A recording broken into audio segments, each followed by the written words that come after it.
नमस्कार दोस्तों, स्वागत है आपका मेरे इस नए वीडियो में। तो आज का टॉपिक है एक और ऐसे रहस्यमय मंदिर जिसे आप जानते तो होंगे ही, पर आज उसमें से बहुत सारी बातें ऐसे आपको जानने को मिलेगी जो आपने पहले नहीं जाना होगा। तो शुरू करते हैं दोस्तों। यदि आपसे मैं पूछूं या कोई आपसे पूछे कि हिंदू मंदिरों में से सबसे बृहद और बड़ी मंदिर कहाँ पे है या कौन सी है, तो आप सोचकर शायद भारत के ही किसी मंदिर के बारे में बताने की कोशिश करेंगे कि वह भारत में ही कोई ऐसा मंदिर हो जो बहुत बड़ा हो। पर आश्चर्य की बात यह है दोस्तों, विश्व का सबसे बड़ा हिंदू मंदिर भारत में नहीं कहीं और है, जो इस वीडियो में आपको मैं बताने वाला हूँ। हाँ दोस्तों, वह मंदिर है विष्णु भगवान का मंदिर, जो कि बना हुआ है कंबोडिया में। तो शुरू करते हैं दोस्तों।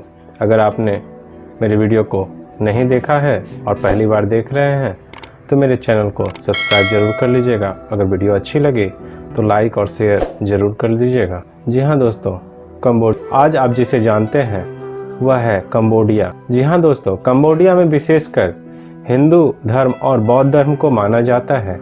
वहाँ पर अधिकतर लोग बौद्ध धर्म या हिंदू धर्म को मानते हैं। वहाँ पे आज भी भारतीय रीति से पूजा पाठ किए जाते हैं। वहाँ के कई मंदिरों में आपको संस्कृत भाषा में उल्लेखनीय श्लोक लिखे हुए मिलेंगे, पर पुरातन काल के वर्णनों में वह एक नागलोक के रूप में भी माना जाता था। वहाँ पे सांपों की रक्षा की जाती थी और विशेष रूप से नाग और विष्णु भगवान के गरुड़ को वहाँ पे विशेष प्रतिष्ठा दी जाती है। इससे आपको समझ में आ ही गया होगा दोस्तों कि भगवान विष्णु का वाहन गरुड़ और भगवान शिव जी का आभूषण नाग वहाँ पे विशेष रूप से उल्लेखनीय है और पूजनीय भी।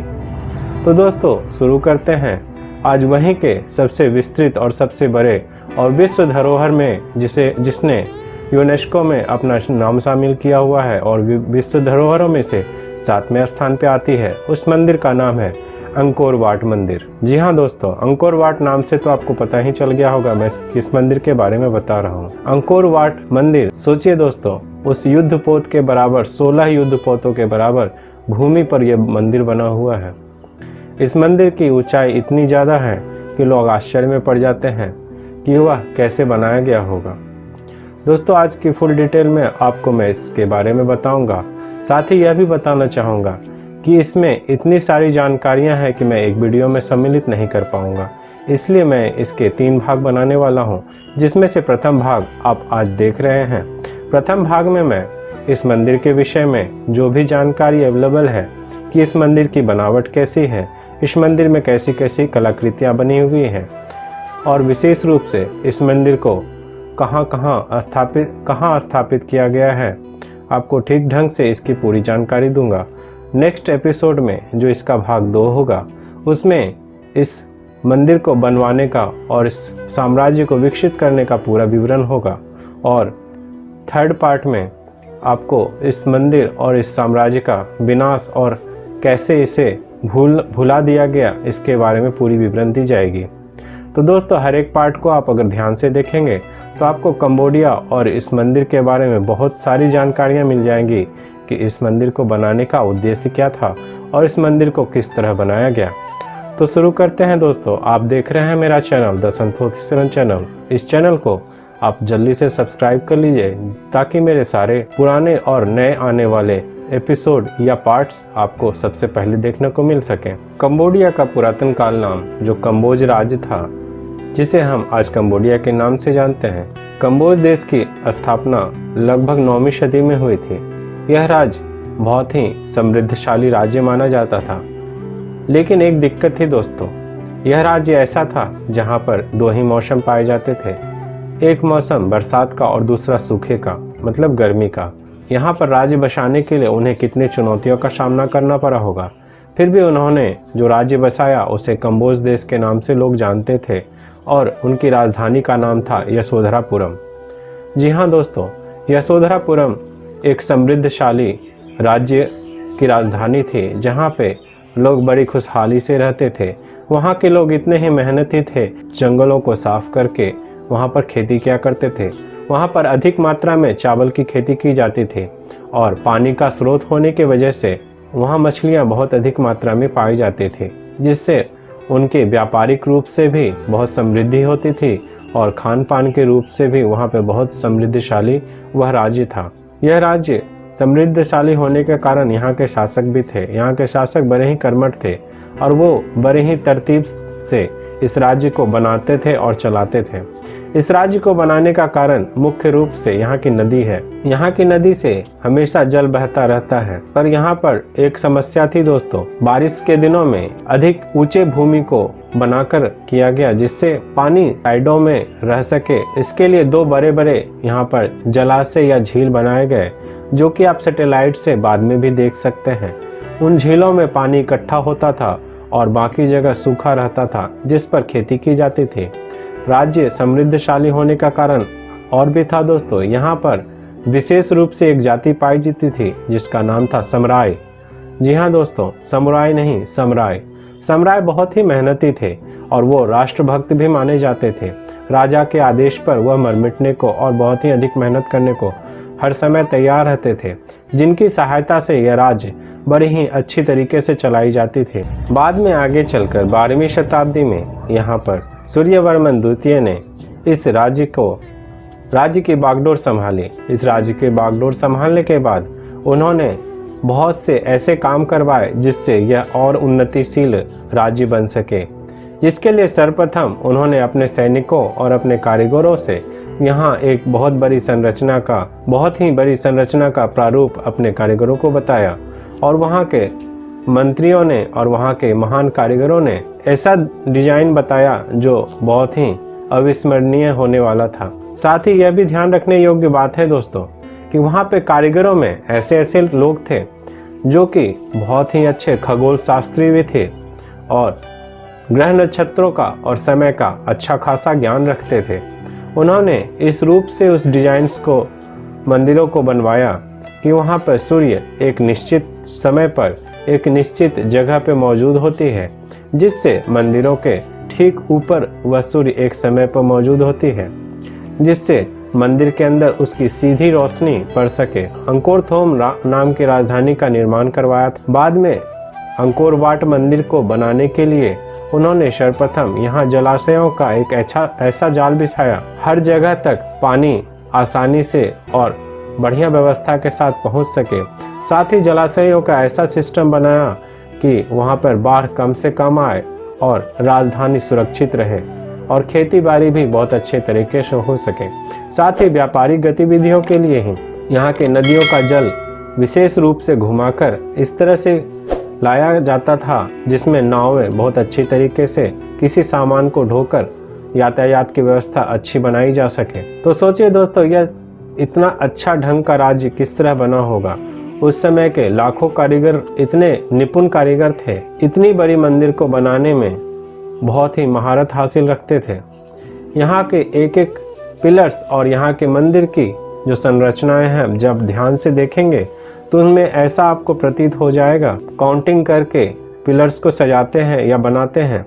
उस समय यह सब नहीं होने के बावजूद भी हर एक पिलर बिल्कुल सटीक और सही डिजाइन्स में बने हुए हैं और लगाए गए हैं। जहाँ तक की बात है, वहाँ के नगर के अधिकतर भवन लकड़ियों से बनाए जाते थे जो आग लग सकती थी, पर सूर्यवर्मन द्वितीय ने इस मंदिर को पूरी तरह से बलुआ पत्थर से बनवाया था। बलुआ पत्थर वहाँ आसपास नहीं पाया जाता है। इस महल से दूर लगभग 50 किलोमीटर पर महेंद्र पर्वत के तल है कि आपको सोचकर ही आश्चर्य होगा कि यह कैसे बना हुआ है। इतिहासकारों के अनुसार यह मंदिर लगभग 900 ईस्वी से लेकर 1200 ईस्वी तक बनाई गई थी। इस मंदिर को साधारण तौर पे सामान्य कारीगरों ने सामान्य औजार के साथ बनाया था, परंतु इस मंदिर को देखने के बाद आपको इस पर विश्वास नहीं होगा दोस्तों कि यह मंदिर इतने साधारण कारीगरों द्वारा और इतने साधारण टूल्स से बनाया गया हो, क्योंकि हर एक पत्थर को इस तरह से काटा गया है कि सामान्य औजारों से यह कर पाना बड़ा ही असंभव जान पड़ता है। पर दोस्तों, इसका कोई प्रमाण नहीं है कि ये इस मंदिर को किस तरह बनाया गया है, इसलिए इतिहासकारों ने जैसा बताया हम वैसा ही मानकर चलते हैं। इस मंदिर की संरचना बहुत ही बृहत है। विशेष रूप से एक ऐसे स्थान को भरकर बनाया गया है जहां पर साल के 8 महीने वर्षा होती है और पूरा क्षेत्र जलमग्न रहता है।